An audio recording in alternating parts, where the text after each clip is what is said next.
My mom was a single parent, and I reject the idea that I grew up in a broken home. Children actually don't need two parents in a home in order for them to thrive. Kids who are raised by single parents often develop strong independence and resilience. Studies that actually show that they learn to be more self-sufficient and they problem solve earlier in life. There are actually 4 things that a child needs. The first is quality parenting, providing a consistent and nurturing environment. 2, parental involvement. You need to be active, attending school things, homework, after school sports, and of course, quality time with your child. 3, socio-economic factors. Income, education, and neighborhood quality. Huge. Those influence a child's development drastically. Lastly, your social support. Family, friends, community, those provide additional support and stability. And most of us who are from single-parented homes had that. We have very unique bonds with our parents, and we have higher levels of emotional intelligence and stronger communication skills. So stop telling us that we were from broken homes just because we were raised by single mothers.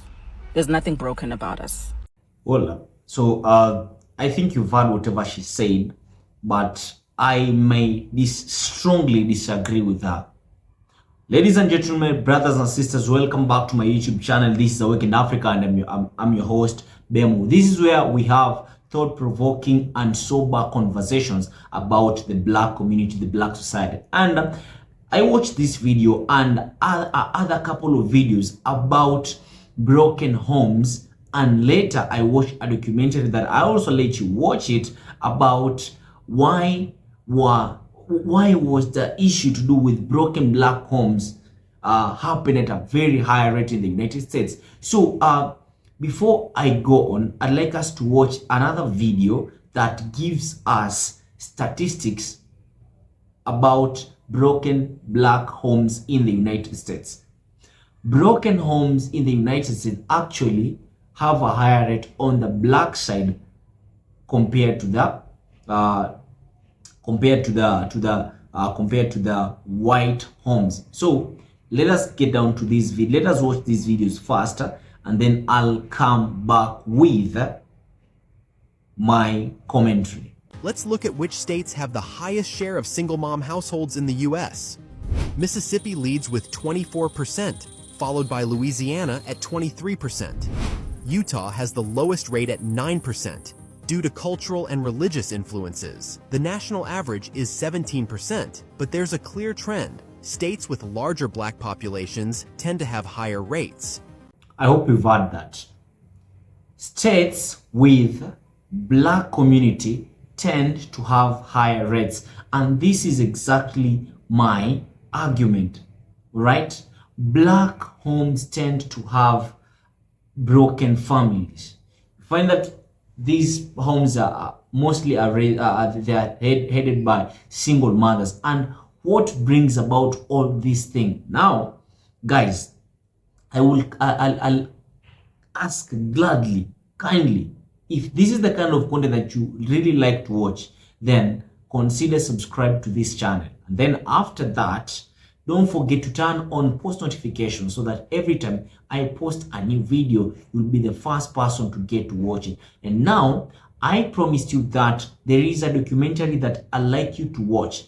Now, let us watch that documentary first, and then I will come back with my commentary to sum up everything. All right? So let us get down to that video, watch it, and then I'll be back with my commentary. Let us get down to it. Fathers have left home in order for their children to get meat and bread. There are so many dehumanizing elements in the welfare system that we are concerned about removing. Ultimately, we are concerned about a guaranteed annual income. And the other thing I think is very necessary to say is that everybody's on welfare in this country. And when it comes to black people and poor people, we just call it something else. When it's for white people and rich, we call it subsidies. No secret, fatherless households are more common in the black community. A survey from the American Consensus Institution revealed that 67% of black children under 18 in the US live in homes without fathers. This is a stark contrast to white children, as only 24% of them live in fatherless homes. But it wasn't always like that. The black families survived generations of open racism, widespread poverty, and slavery. They lived through segregation and violence, and strong family bonds used to be the norm. As of 1960, 2/3 of all Black American children were living with both parents. That declined over the years until only 1/3 were living with both parents in 1995. So it's not the legacy of slavery that destroys the African American family. It's the legacy of the welfare state. Between 1890 and 1950, the marriage rate was much higher among Black women than white women. A fraction of Black children lived in homes without their fathers. But everything changed with the expansion of the welfare state. It divided the household and created a dependency on welfare. This kind of reminds me of what President Reagan said. I've always felt the 9 most terrifying words in the English language are, I'm from the government and I'm here to help. So, what happened? What's the mechanism? Here is a detailed look at how the welfare state played a role in the dissolving of the family structure over the years. People say that the breakdown of traditional family units, family structures, is a byproduct of Black poverty, not just because there is no man to support the family financially, but also because women tend to earn less than men on average. Of course, the connection between the two is there, but it goes deeper than that. Welfare was a mean little business. It was designed to get people by in a pinch. Public assistance programs, like welfare entitlements, have been a part of American culture since the 1940s. Unfortunately, like in many other aspects of government institutions, Black Americans were left out. In time, Black people could also get financial support, but it wasn't easy. Mothers who applied for checks had to let social workers inspect their homes to see if their conditions were suitable for welfare. These workers also had to make sure no man was living in the house. But even if they qualified for support, the amount they received was meager and not enough to build a stable life.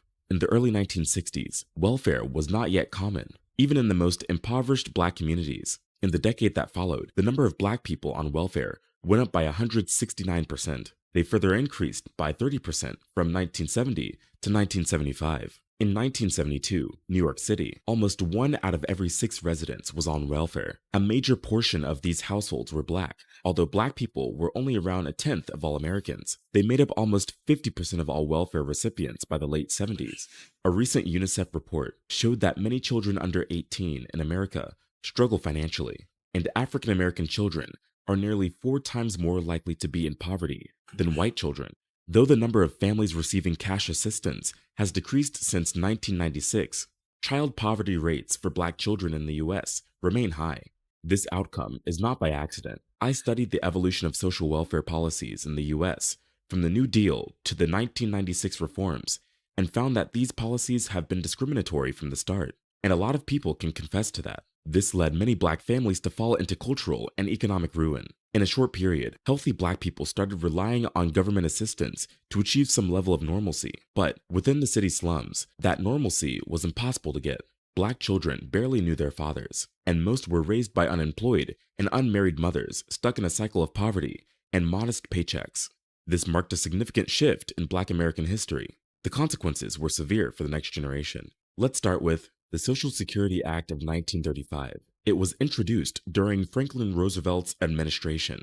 It was designed to create the safety net in the country, safeguarding families from losing their income. It was viewed as a significant part of New Deal reform and paved the way for federal protections in the future, such as the Affordable Care Act and Medicare.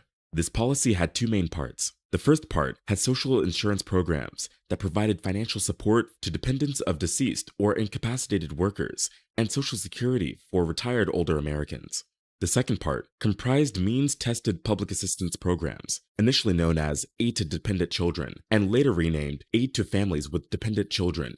In 1962, under the Kennedy administration, ideally, it was believed that as the overall quality of life in the country improved, more families could support themselves without needing financial assistance from the ADC program. Eventually, the ADC program would become unnecessary and gradually phase out on its own. But this posed a major problem for Black Americans. Like any other component of the New Deal, the origins of the Social Security Act were deeply rooted in racism. During the 1930s and 1940s, Black people had to deal with widespread racial discrimination in the workplace. They held low-paying jobs, often paid in cash and off the books. This made them ineligible for social insurance programs.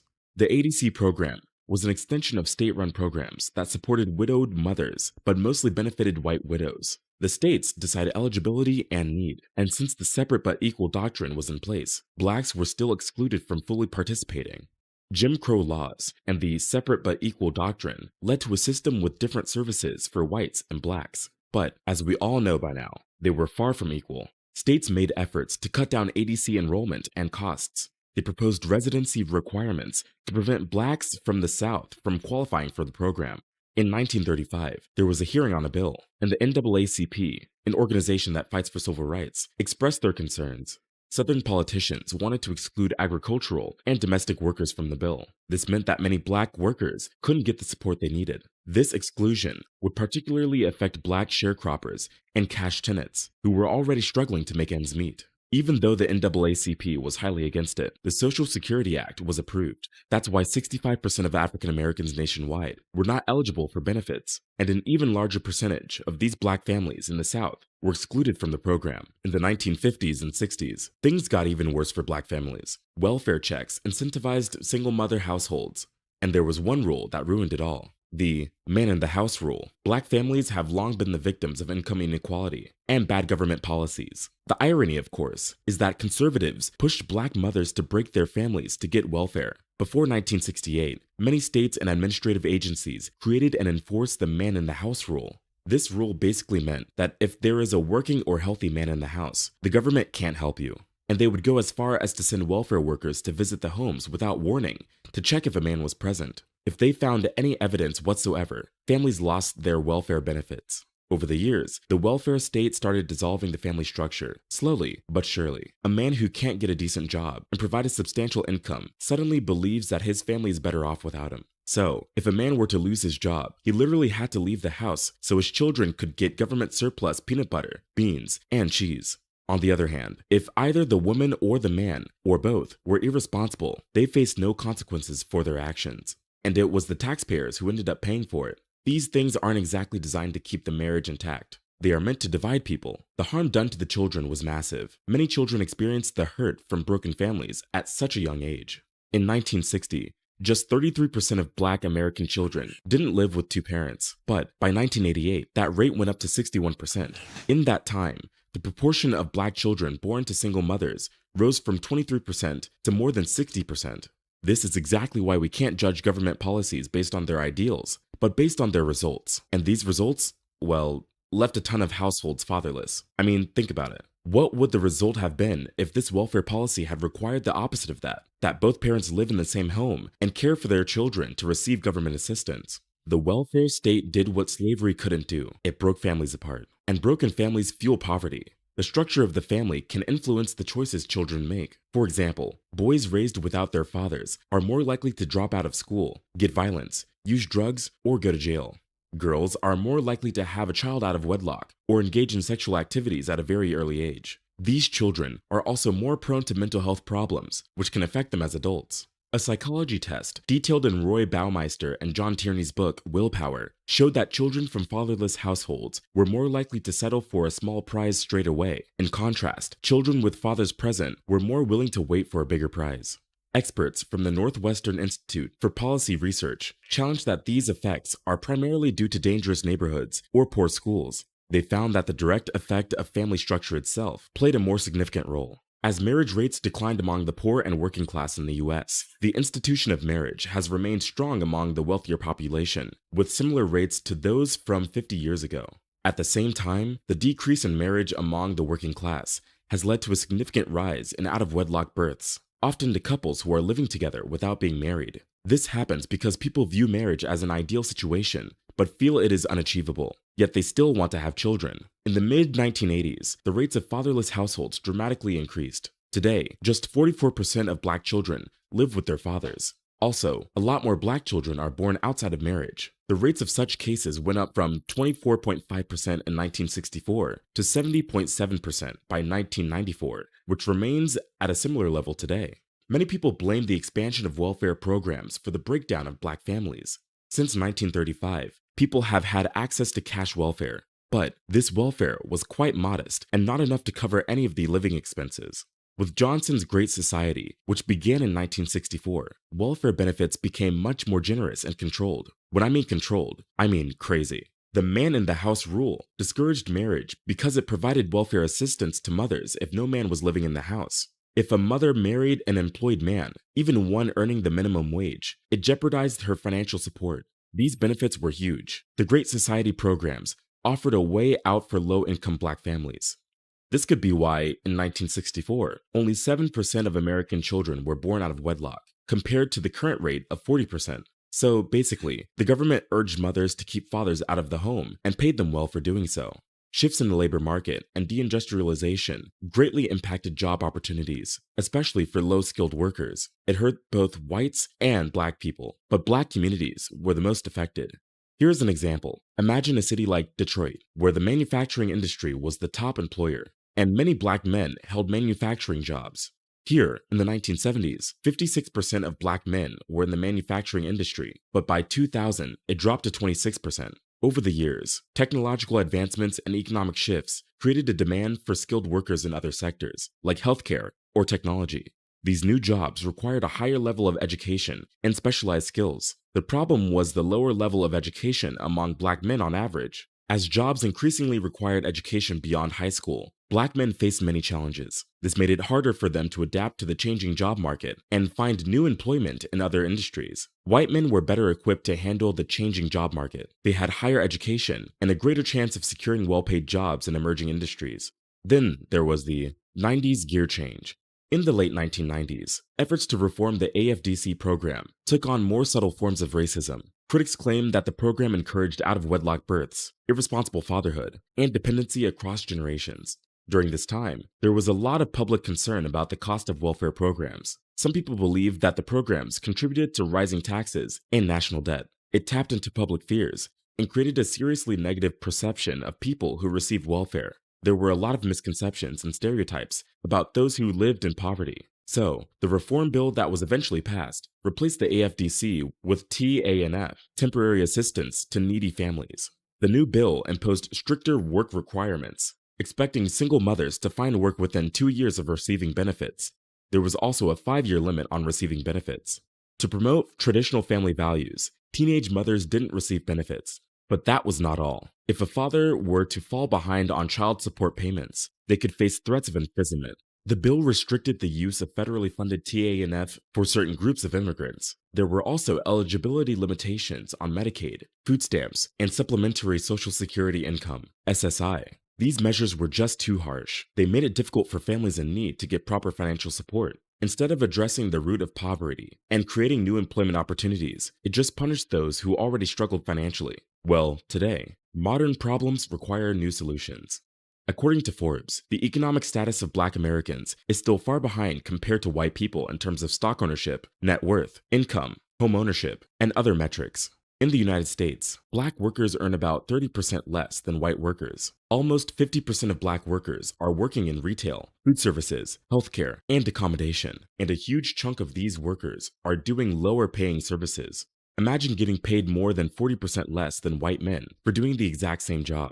If you are a Black woman in the US, this is more likely to happen. In 2020, Black women earned around 58% of what white men earned on average. Similar to Latinas and Native women, Black women face a much more significant pay gap compared to all women. This is because they face both racism and sexism in the workplace. Today, the Social Security program is a backbone for many Black families. It protects them through disability, retirement, or death. The program is crucial because African Americans often lack financial resources and have higher disability rates. The program is meant to help those who earn low income get benefits.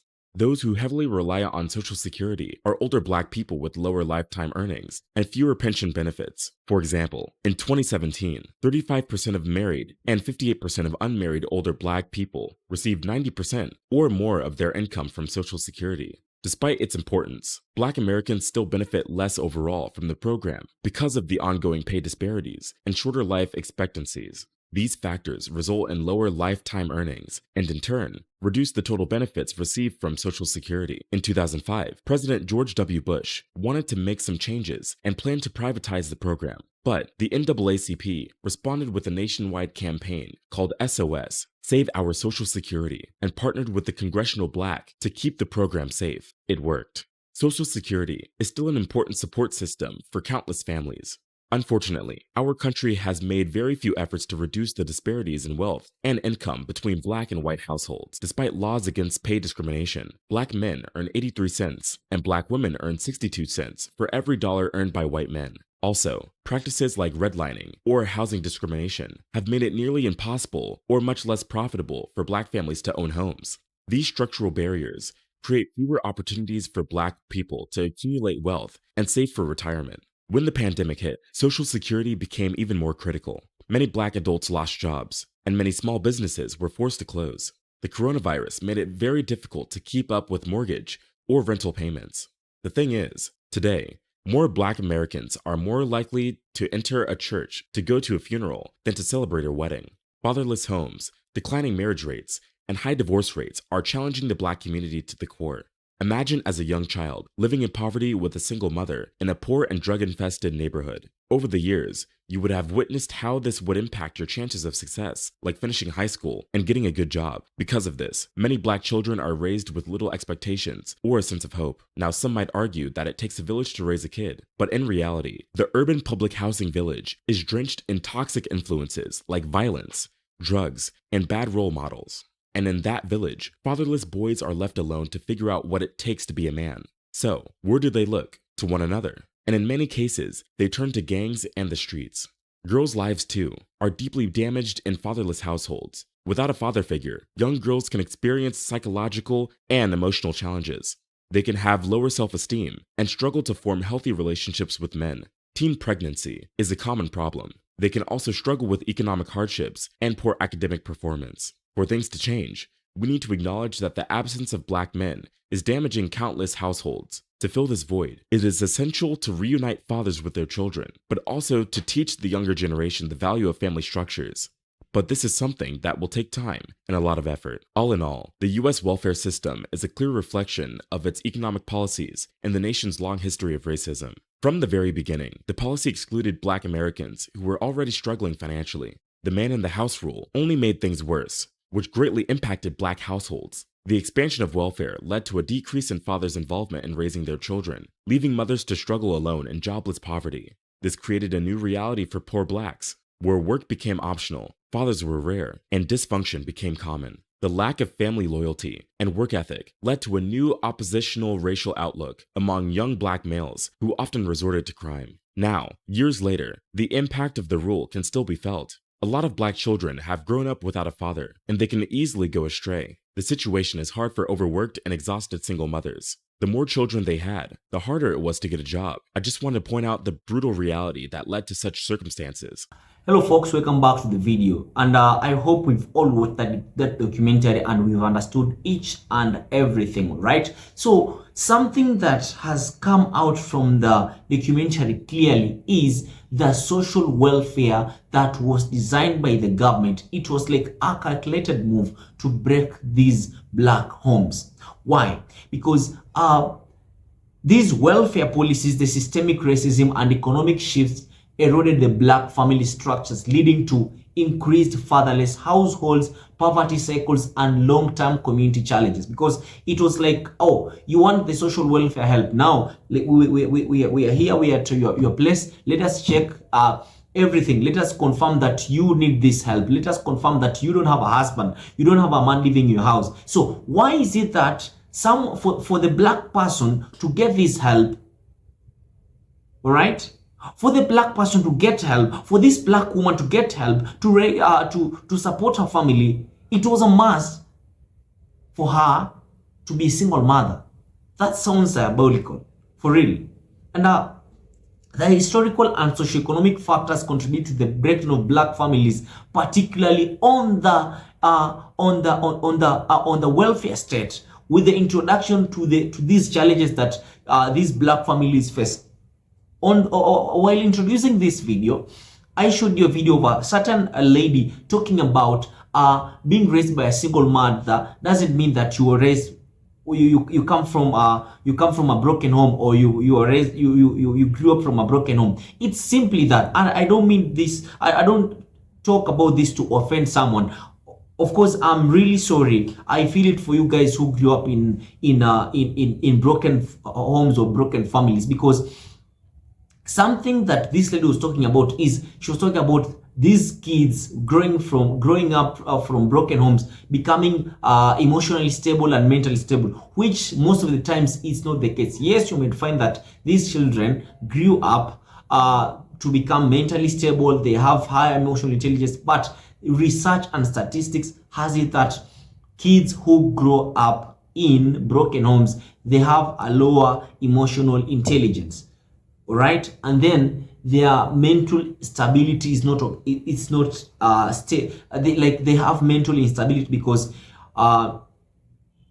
you're growing up in a chaotic neighborhood. You're growing up in a family that there is no father figure. No one is there to guide you. No one is there to lead you. All right.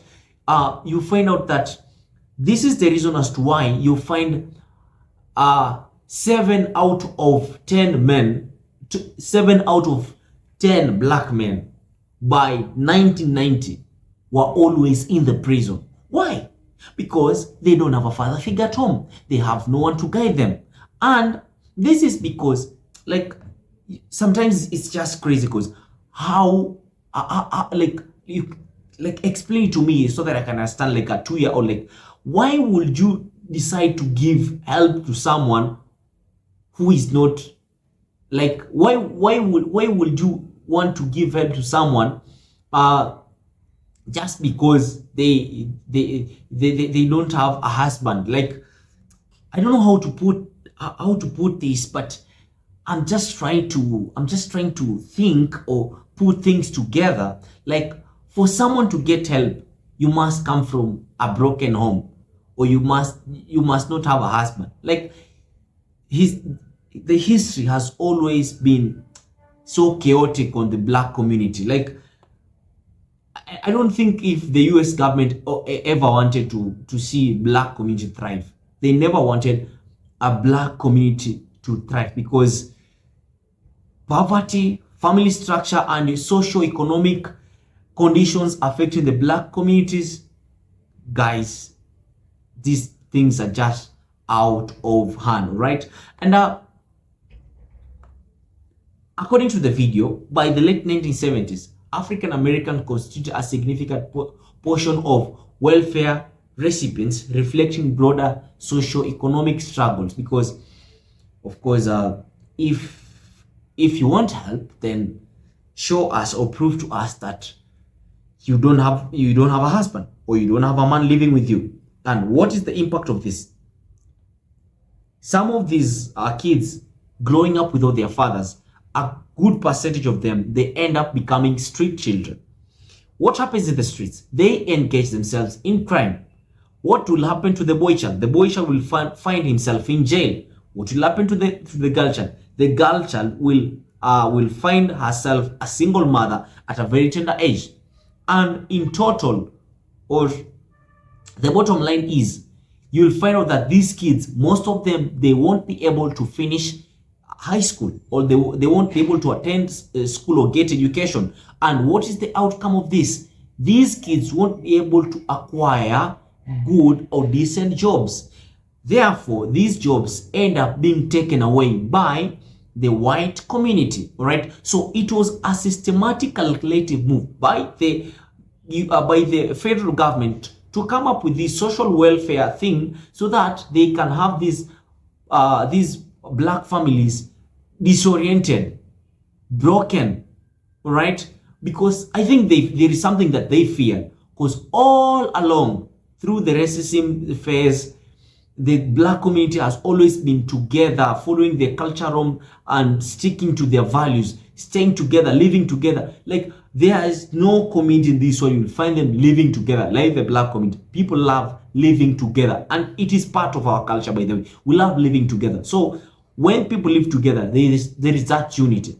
But when you break these homes, like a son or the daughter, they will be mad at their father, like, you left us, so I have no business with you. Why are you coming to me? Like, you'll find most of these black communities, there are so many gangs. There are so many, their life is so chaotic. So during this Black History Month, as we near the end of the Black History Month, I'd like to ask our black folks back in the United States, guys, kindly let us run away from this social welfare thing. It is not something good. It is not something great. It is here to destroy us. It is here to finish us. So guys, kindly let us embrace complete families. Let us embrace togetherness. Let us embrace brotherhood, sisterhood. Let us live together, so that we can achieve, because together we are stronger. But when we are disoriented, we become weaker. This is Awaken Africa. This is where we have thought-provoking conversations about the Black community. And because this is a Black History Month, guys, I want to ask you, let us be together. And because of that, let us be a family, let us be a community by subscribing to this channel. Take me to 1,000 subscribers, and make sure that you turn on post notifications, that every time I post a new video, you'll be the first person to get notified about it. And then don't forget to share this message to your brothers and sisters so that we can all get enlightened and awakened. This is Awakened Africa. I hope to see you in my next video. I've been your host, Bemu. Peace out.